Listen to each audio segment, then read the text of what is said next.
Siempre se critica que los políticos no han trabajado en su vida o que igual sus títulos son dudosos. ¿Qué hay de cierto en eso, Guille? Bueno, a ver, aquí en España tenemos 1000 casos, ¿no? Pero yo creo que al final, tal y como hemos dicho en previos podcasts, ¿no? Yo creo que al final el título deja de ser importante cuando la experiencia coge un grado más importante en tu carrera laboral. Pero bueno, al final yo creo que la base es tener una cierta formación en un campo en el cual vas a tener, o vas a ser tú la cara visible, ¿no? Véase, pues por ejemplo, si eres el ministro de Sanidad, que tengas previa experiencia o previo título o formación en sanidad, ¿no? Como bien dicho. Bueno, al final es un poco...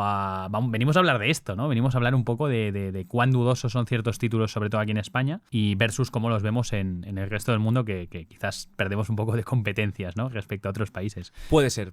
Lo dejaremos así por ahora, pero bueno, simplemente para introducir un poco y para ver cuál puede ser la línea que suele seguir un político en España y en otros sitios también, para ver un poco cuando llegan al poder, pues cuál es el bagaje que tienen anteriormente. Pues bueno, lo que sabemos es que sí que es cierto que, bueno, la mayoría de ellos pues pueden tener estudios secundarios, algunos de ellos, la mayoría, probablemente según nos enseñan, en algunos casos también veremos cómo nos engañan sobre esto, o los propios políticos pues no son honestos a la hora de decir qué titulaciones tienen, pero generalmente suelen tener una titulación universitaria, muchas veces pues puede ser en Derecho, puede ser en Ciencias Políticas, puede ser incluso en Economía, pero realmente la carrera de un político se hace en el momento en el que generalmente pues a una edad muy temprana, ya sea a los 18, a los 20, a los 20 y pocos años, entra en las juventudes de un partido y empieza a hacer carrera política dentro de ese partido. Como militante, sí. Como Totalmente. militante, efectivamente, pues entrando en las juventudes. Coloquialmente se dice mucho eso de... Bueno, coloquialmente, pero evidentemente hay un grado de realidad dentro de ese dicho, que es pegar carteles, ¿no? Hay muchos políticos que para hacer carrera pues pegan carteles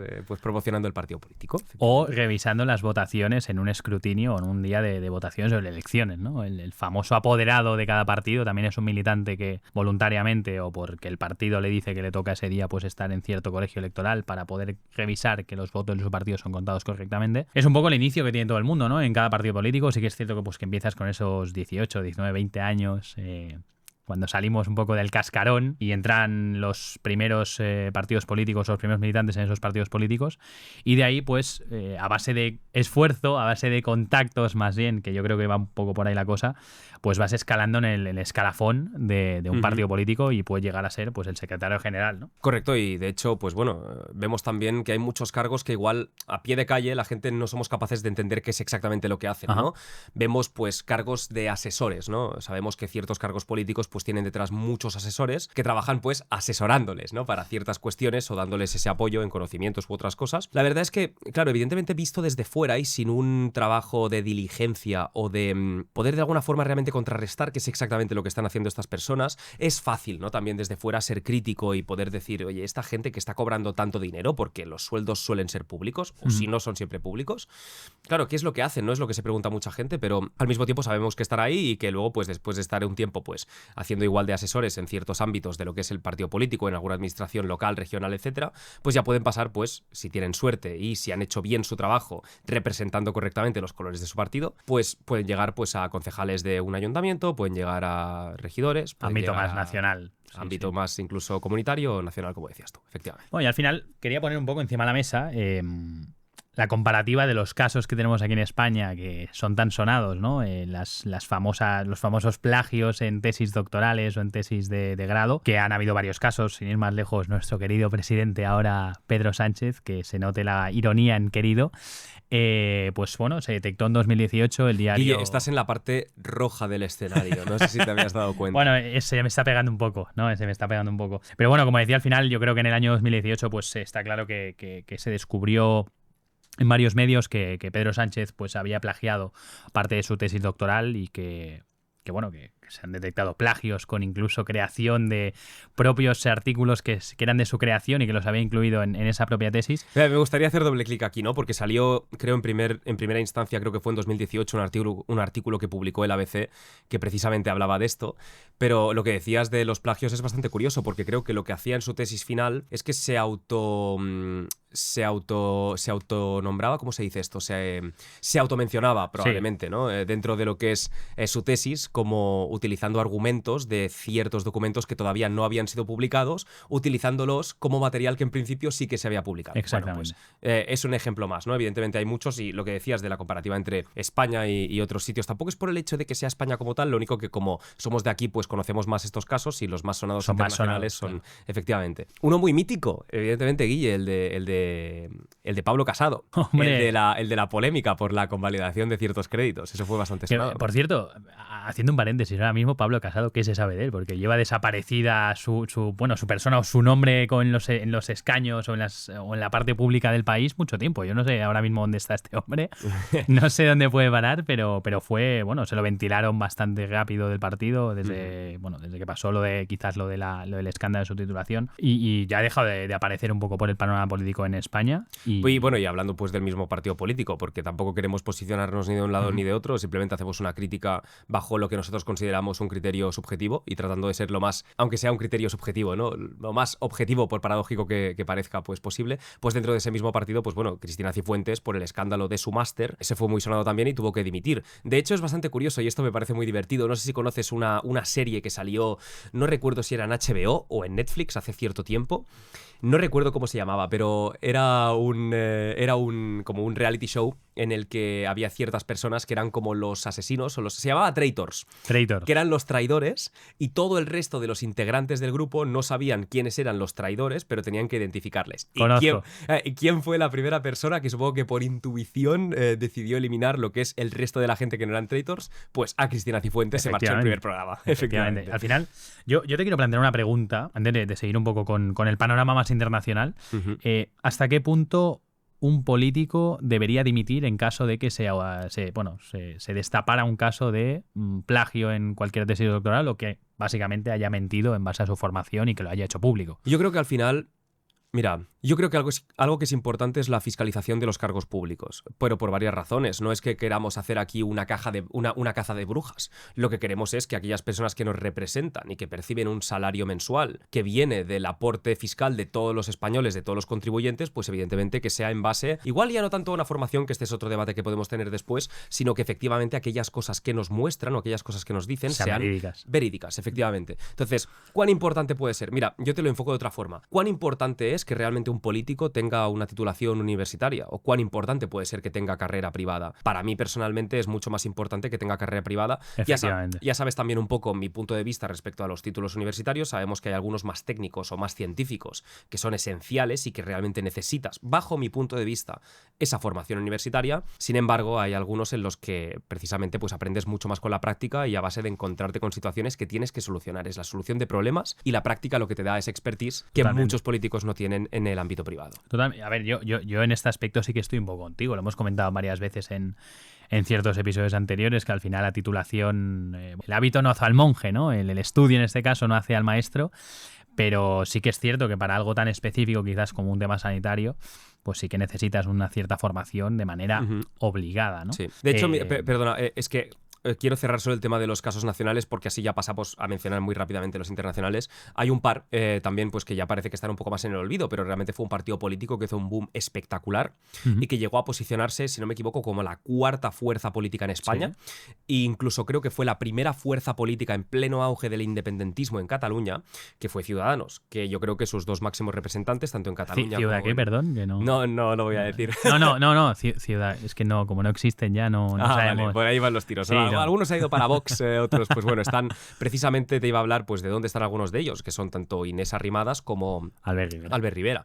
De hecho, precisamente creo que Albert Rivera ahora mismo está en alguna posición directiva, si no me equivoco, o en el consejo de administración, no quiero tampoco ser misleading, de una firma de abogados. Bueno, las puertas correderas, ¿no? Que llamamos también. Yo tampoco voy a juzgar si lo merece o no lo merece, pero lo que no tengo ninguna duda es que el mero hecho de haber estado en política, pues le garantiza, ya sea en este sitio u otro, el hecho de tener una posición de esta índole. Por supuesto. Pero bueno. Yo te quiero plantear un poco la comparativa de lo que tenemos aquí en España versus lo que tenemos fuera de España, ¿no? Vamos un poco al ámbito internacional. Se me ocurren pues 4 nombres que tengo aquí apuntados, que son Emmanuel Macron, en el caso de Francia, que quizás es el más cercano por cercanía de distancia hablamos. que sí que tiene titulación, sí que se ha demostrado que el primer ministro el presidente de la República de Francia sí que tiene esa titulación universitaria. Luego tenemos el caso también de Angela Merkel, de Barack Obama, también ex político. Bueno, y Angela Merkel, que precisamente es en física cuántica, no estamos hablando de no es moco de pavo. Un auténtico coco. Y ya, si quitamos un poco lo que es el título como tal, pero sí que lo que comentabas tú antes, ¿no? Una formación en el ámbito privado, pues entra el nombre de Donald Trump, que puedes estar más a favor o más en contra o en las antípodas ideológicas de este hombre, pero al final nadie le niega que ha tenido éxito a nivel empresarial y que por consiguiente quiso participar o ser partícipe en la política de Estados Unidos de una manera visible como cara del... Bueno, siendo el presidente de Estados Unidos, bueno, pues nadie le quita mérito al hecho de que haya podido tener una carrera privada y que finalmente sí que haya podido ser la cara visible de un país, en este caso un país tan importante como Estados Unidos, ¿no? Y de hecho, sin irnos mucho más lejos, también dentro de lo que es el Partido Republicano, yendo a casos más actuales, pues evidentemente Elon Musk. Por supuesto. ¿Quién puede tener más experiencia profesional dentro del ámbito privado que una persona que ha mandado cohetes al espacio? ¿Y quién puede tener más dinero que él, no? Pocos. Yo creo que en net worth es el número 1 del mundo actualmente. Sí. Creo que está sí. Claro, creo que claro, sí. Es Creo que una sí. pasada. Sí, también pienso que es una persona que habrá perdido mucha fe en la humanidad tratando de... Ya te digo, yo puedo analizar las cosas de una forma lo más objetiva posible, pero hay algo que es innegable y es que X, lo que anteriormente era Twitter, es precisamente una plataforma que antes era muy restrictiva con cierto tipo de contenidos. Aquí, pues, hay gente que podrá estar más a favor o más en contra de lo que es la libertad de expresión, si tiene que tener ciertos límites, porque al final eso también implica que tú subjetivamente defines dónde está la moral, dónde están dichos límites. Pero el tío ha comprado una compañía que ha permitido que la gente se pueda expresar libremente sin ningún tipo de censura, o por lo menos con prácticamente ningún tipo de censura. Ahí le han dado. Y claro, ¿cuánta fe en la humanidad debe haber perdido este hombre después de haber comprado una sociedad por todo el dinero que la compró y que se ha vilipendiado como es en los... Bueno, y de la manera que la compró, ¿no? Porque fue muy sonado el caso de la compra de Twitter, el despido masivo que tuvo de ciertos trabajadores y de ciertos departamentos que los vació prácticamente de gente. Sonaba mucho, ¿no? El de que un día para otro estabas fuera de la empresa que compró Elon Musk. Y que al final, pues, fue bastante polémica esa compra o esa adquisición de Twitter. No recuerdo el porcentaje de la gente que despidió, pero fue masivo. Una pasada. Y al final, pues bueno, eso también es una cara una cara de la moneda que se volvió cruz, ¿no? En la persona de Elon Musk. Volviendo un poco al tema de la importancia en el título académico para tener pues esa posición de peso en un gobierno o en una cara de España, en este caso. ¿Qué te parece, por ejemplo, el caso de Fernando Simón? Una figura muy polémica durante la época de la pandemia aquí en España, que si no me equivoco estaba como la cara visible del tema de emergencia sanitaria en España y que su formación era de filosofía, licenciado en filosofía, que claro, la gente un poco se quedaba como en cuadro o a cuadros diciendo como una persona que es licenciado en filosofía puede ser el director de esta plataforma, ¿no? Hay que entender que la política es un oficio. La política no es el gestionar un área en la que tú tengas experiencia previa. Eso es lo que tendría que ser. Pero precisamente si hay partidos políticos y si se hace carrera en partidos políticos, y eso es lo que garantiza que después tengas una posición de poder o una posición de responsabilidad, de toma de decisiones, independientemente de en qué área sea, es precisamente por la carrera que tú has hecho dentro del partido político y no por la formación previa que puedas tener. Es un ejemplo más como muchos otros, también te podría decir. Hay, volviendo un poco antes al tema de las titulaciones, porque igual hemos visto algunos casos de convalidaciones extrañas de créditos o incluso de tesis que pueden estar plagiadas o másters inexistentes. Hay un par de casos bastante más recientes y que son bastante jugositos. Uno de ellos es el de Carles Puigdemont. Hombre, nuestro amigo Puigdemont. Sí, que tan cerca lo hemos tenido y tan lejos lo tenemos Efectivamente. ahora. Efectivamente, que precisamente Carles Puigdemont creo que aparecía en la página web de la Generalitat, que es el órgano, el que representa la administración pública de Cataluña, como licenciado en periodismo. Y a posteriori se demostró que no tenía licenciatura alguna en periodismo. Que, es un ejemplo más y luego uno también se pregunta, ¿qué necesidad hay, ¿no?, de enaltecer la figura de uno mismo cuando luego no lo puedes demostrar y cuando estás mintiendo, como un bellaco? Y otro caso muy sonado también es el de Noelia Núñez, que precisamente... Que aquí entra también la dualidad esta que comentabas anteriormente y planteabas, ¿no? ¿En qué momento tendría que dimitir un político en el momento en el que se demuestra que ha habido ciertas irregularidades en los títulos universitarios que se han sacado en su momento? Pues precisamente Noelia Núñez, que fue una chica que estuvo muchísimo tiempo haciendo un trabajo bastante potente dentro de las redes sociales y creando un engagement muy fuerte para el Partido Popular de España en el Congreso de los Diputados a través del contenido vertical y a través del contenido en redes, pues en el momento en el que se demostró pues que había también ciertas irregularidades en sus licenciaturas, apartada completamente, pues dimitió ella misma. Y aquí es cuando uno u otro se puede plantear si también depende de la integridad de cada político o del partido político al que pertenece. Pero yo creo que va un poco también en la cultura de cada país, ¿no? Porque esto lo hablaba con un amigo mío también bastante cercano, el cual tiene una nacionalidad japonesa, y él me dijo que también se habían destapado ciertos casos en Japón de titulaciones que realmente no eran oficiales o que no habían encontrado la manera de decir que era verdad o de verificar que esa persona tenía esa titulación que comentaba. Automáticamente esa persona dimitía. Entonces aquí entra un poco el carácter el carácter de la sociedad X de cada país, ¿no? Y yo creo que en Japón, en Alemania también ha habido varios casos de titulaciones falsas y que han tenido que dimitir, pero por el hecho de la presión social que hay en ese país o en esos países que son mucho más éticos que España, pues han hecho que dimitan de manera inmediata, ¿no? Yo te quería poner también otra pregunta encima de la mesa, cambiando completamente de tema, que es el tema del sueldo vitalicio. Esto se comenta mucho en España, ¿no? ¿Por qué un político que ha tenido un cargo de responsabilidad, véase, presidente de la Generalitat, presidente del gobierno, cualquier alcalde que haya pasado por la alcaldía de Barcelona, ¿por qué este tipo de políticos que han tenido el cargo del máximo cargo de su poder, de su potestad, digamos, tienen que seguir percibiendo un sueldo de manera vitalicia? ¿Crees que es lógico? ¿Crees que deberías suprimirse? ¿Es más justificable que las puertas giratorias? No lo sé, pero realmente te voy a ser honesto, no sé cómo funciona el tema del sueldo vitalicio. Según me cuentas, una persona que ha estado en la máxima posición, por ejemplo, dentro de lo que es la política o la gestión de un municipio, tiene derecho a un sueldo vitalicio, es lo que tú me estás diciendo. Sí, de hecho Ada Colau está percibiendo un sueldo vitalicio por ser la ex alcaldesa de Barcelona. ¿Desde la flotilla? Sí, bueno, a ver lo que dura, ¿no? Que esa es otra... Esto ya saldrá y habrá terminado el tema, ya veremos cómo acaba. O no. Ya aprenderán, ¿no? Ya aprenderán. Exacto. Al final, creo que para mí es un poco antiético, si se puede decir así la expresión, que una persona que ha ocupado un cargo que realmente, vamos a hablar con cara y ojos, no tiene una labor tampoco esencial en el funcionamiento de la posición como tal, sino que al final tiene un equipo detrás que es el que gestiona todo el trabajo y ella es la persona de cara visible, él o ella, hablo en general, que esa persona siga percibiendo un sueldo vitalicio hasta el día que se muera. Es algo que es, hostia, tener un sueldo en Nescafé hasta el día que te mueras solo por haber sido X persona de gobierno de España o alcaldía tal o presidente de la Generalitat, me parece un poco ridículo, la verdad, y que sigamos en estas y que no se haya derogado esa ley por ningún caso. No lo sé, la verdad es que también hay situaciones en las que cuando un director general de una empresa o incluso un cargo directivo, la empresa se vende, pues muchas veces tienen el concepto este del golden parachute, que perciben una cantidad de dinero, o incluso pues también podrías hablar de un propietario de una empresa que en el momento de fundarla, pues evidentemente tenía la totalidad de lo que es el stock de la empresa, pero luego igual si hay un reparto de dividendos y la persona en cuestión pues se desvincula de la empresa de la forma más ejecutiva que podamos ver, pero sigue manteniendo ese stock y hay un reparto de dividendos, también va cobrando lo que es la parte esta pues monetaria de los beneficios en caso de que tenga beneficios la empresa. Yo más lo miraría desde un punto de vista, desde el siguiente punto de vista, lo miraría así, la fiscalización, lo que decía antes, ¿no? El hecho de que los políticos realmente podamos saber un poco más qué es lo que hacen y qué es lo que han hecho bien y lo que no han hecho tan bien, pero ¿cómo se puede juzgar cuando siempre existe esa subjetividad? Pues yo para mí hay una cosa bastante sencilla y es, oye, cuando entraste en el cargo, ¿había superávit o había déficit? ¿La administración pública que estabas gestionando estaba teniendo beneficios? Es decir, ¿tenía más ingresos que gastos? ¿O la has dejado y finalmente ha tenido más gastos que ingresos? Es difícil que una ciudad como la de Barcelona esté en déficit público, pero bueno, parece que hay alguien que se empeña en quererlo conseguir. Bueno, y que lo ha conseguido, ¿no? ¿Para qué nos vamos a engañar y cómo ha dejado la ciudad esta persona, ¿no? Bueno, también te digo una cosa, aquí podríamos entrar en más, pero está bien debatir y hablar de estas cosas. Hay mucha gente que está muy a favor de lo que ha hecho con el tema de las suparillas, por ejemplo. Bueno, garantiza también que la gente pues pueda tener un acceso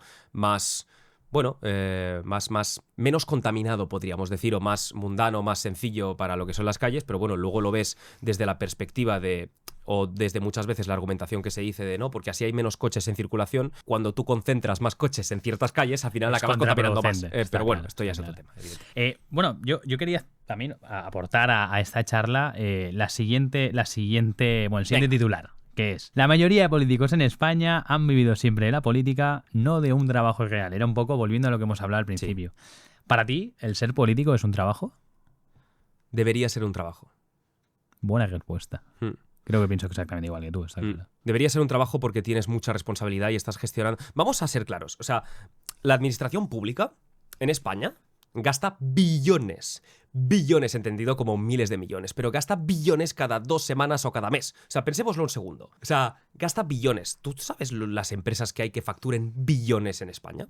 ¿Para ti un empresario es lo mismo que ser una persona que gestiona el gobierno? Es decir, empresa es igual a Estado. Conceptualmente, evidentemente, no es lo mismo, pero a efectos prácticos en muchos aspectos sí. Y por eso mismo es importante que tenga experiencia privada y que tenga no solo experiencia privada de haberse dedicado a tener una función de asistente o algo menos ejecutor dentro de una empresa, sino que realmente tenga un recorrido y haya tenido situaciones de responsabilidad en las que haya tenido que responder por los beneficios que ha tenido la empresa de cara a unos accionistas. Y precisamente cuando los accionistas somos todos, porque representa que Hacienda somos todos para lo malo, pero no para lo bueno. Eso te iba a decir. Pues evidentemente por eso mismo hay que fiscalizar nosotros como propietarios, como accionistas del Estado, ciudadanos que somos de aquí de España, deberíamos fiscalizar de la misma manera o incluso de forma más contundente a los políticos que toman las decisiones en los órganos administrativos, que no incluso los propios accionistas, cuando están viendo las repercusiones de las acciones de los directivos de las empresas de las cuales tienen ese accionariado. Estoy totalmente de acuerdo.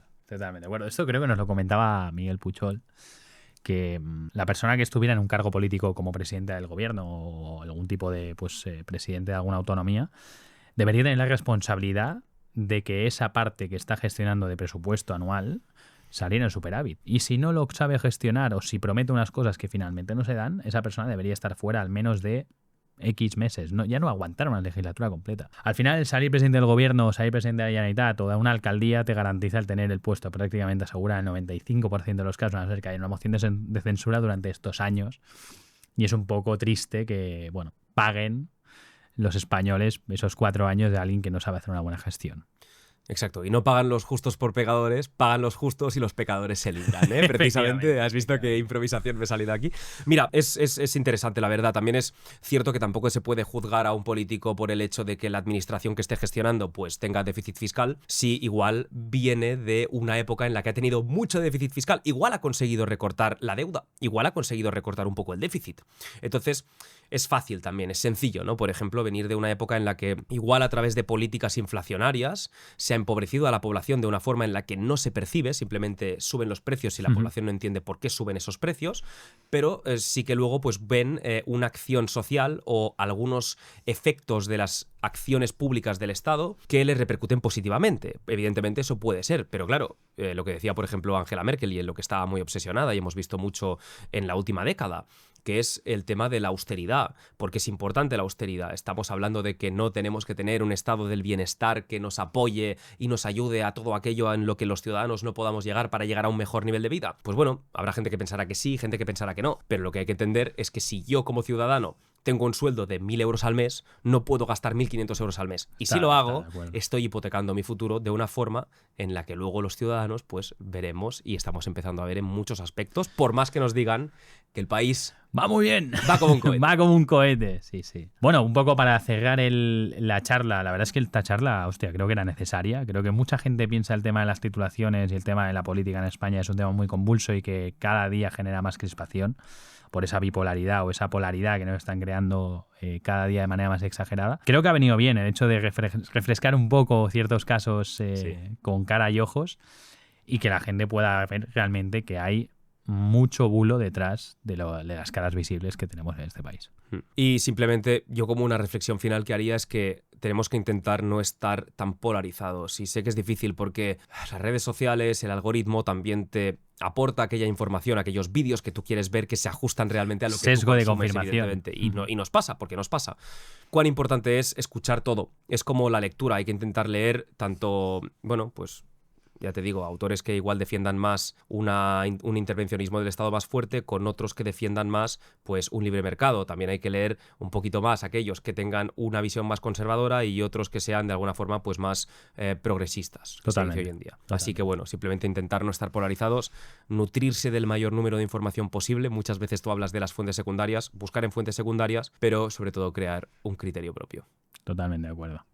Pues nada, Jordi, damos por fin esta charla. Creo que ha sido una charla bastante completa. Y nada, seguidores, nos vemos la semana que viene con más, pero no mejor, porque es imposible.